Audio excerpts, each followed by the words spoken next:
Selam, benim ismim Landish, men bugün sizge London turunda söyleyeyim.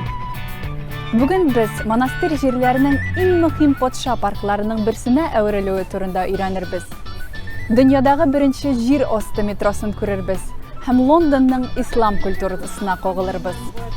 Lekin bunga qadar aydagiz, London turunda eng qiziqli faktlarni qarab chiqik, hem Buyuk Britaniya boshqalasi turindagi qo'y bir miflarni bitirik. Londonga negiz yaqincha bizning eraga qadar 43-yilda solina. İlk London Londinium, Avgusta, Londonvik hem Londonburg deb atalgan. Bugün ol Avropada zo'rligi bo'yicha 3-chi shahar. Bunda 9 million kishi yashaydi. 1825-1925 yillarda London dunyodagi eng zo'r shahar bo'lgan. London avtobuslari qizil tusga 1907-yildagina kira. Bunga qadar ular turli tusga bo'yalganlar. Hem endi siz anglagancha, populyar mifga qarshi Londonda odatdagicha yomg'ir yog'maydi.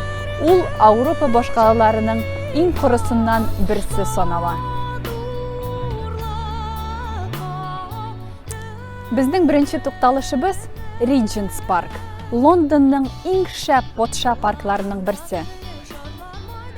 Boshqa podsha parklari kibik, u Henry VIII av yaratuvidan kelib chiqqan. Bu yerler ilk zo'r monastirniki bo'lganlar. Lekin shuluq Henry podsha o'tkazgan reformatsiya natijasida ular toj milkina aylanalar. Ham Henry ularni av maydonlari etib qoldira.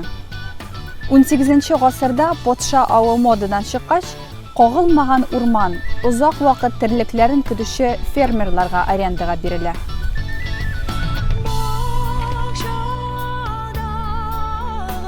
Arenda vaqti chiqqach, ham London tamam zo'rayg'ach, o'rmon aylanasida aristokratik yurtlar solina boshlaydi. Onları Prins Regent, so'ngroq Georg IV podsha bo'larak o'zini shaxsiy saroy tuzurga tilaydi. Ham uning uchun bu yerni soylaydi. Park shulay Regent, inglizcha Regent's Park ismini olgan.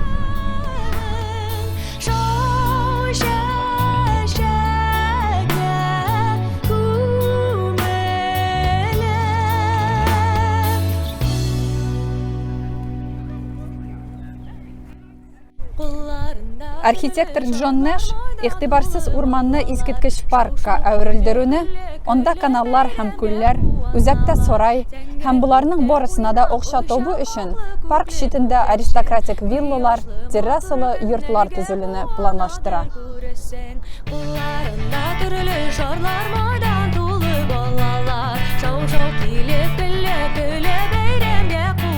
Uzoqlamay kines yangi saroy tuzurga tugil, Buckinghamni yangadan turg'izirga qarar qilgach, tuzilish 1818-yilda to'xtatildi. Lekin Nash park terasida terrasali yurtlarni, og'achlar o'tirtilgan ko'lli ham kanalli parkni, planlashtirilgan 56 villaning 8-in ham shulay shahar o'zagini Regent's urami deb atalgan zo'r uramni buldirgan edi endi.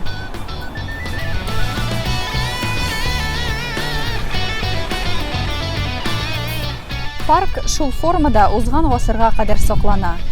So'ngroq onda zoopark, joyga teatr, gulchechak bog'chasi ham universitetlar uchun binolar, tog'in bir necha villa tuzila.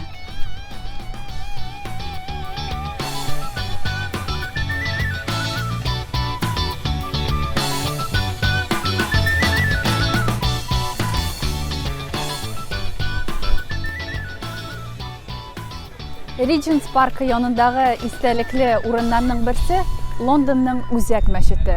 Ham biz olg'a toba shunda kushinashakmiz.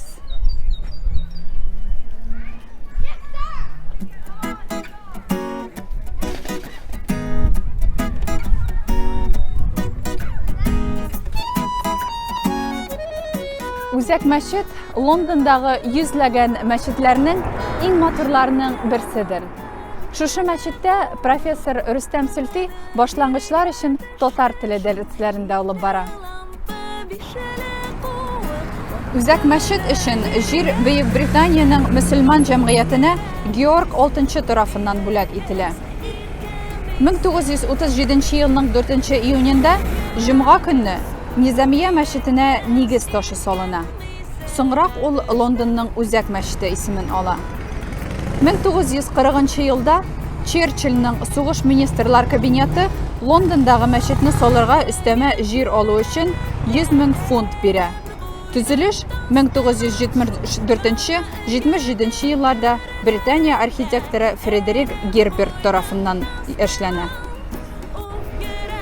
Бейкер-стрит Лондонның иң танылган урамнарының берседер. Күп кеше бу урамда танылган детектив яшәгәнен белә, ләкин Британияның разведкасы штабы урнашканын күбесе белми.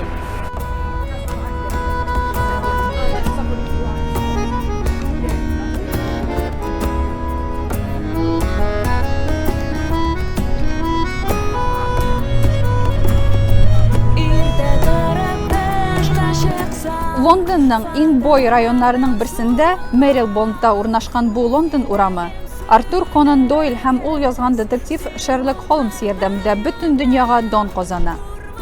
Әсәр героен Бейкер урамындагы 221 Б йортына урнаштыра. Ләкин башта андый номерлы йорт монда бөтенләй булмый. Һәм 19 гасыр азагында урам озынайгач кына барлыкка килә. 1990 елда Бейкер урамында Шерлок Холмсның йорт музее ачыла. Безнең бүгенгә соңгы тукталышыбыз Бейкер-стрит станциясе. Метрополитен тимер юлындагы тагын 6 станциясе белән бергә дөньядагы иң беренче җир асты станциясе бу. Һәм инде шушы нуктада, дуслар, без экскурсиябезне тәмамлыйбыз. Сезне башкалабызда көтеп калабыз киләсе очрашуларга кадәр.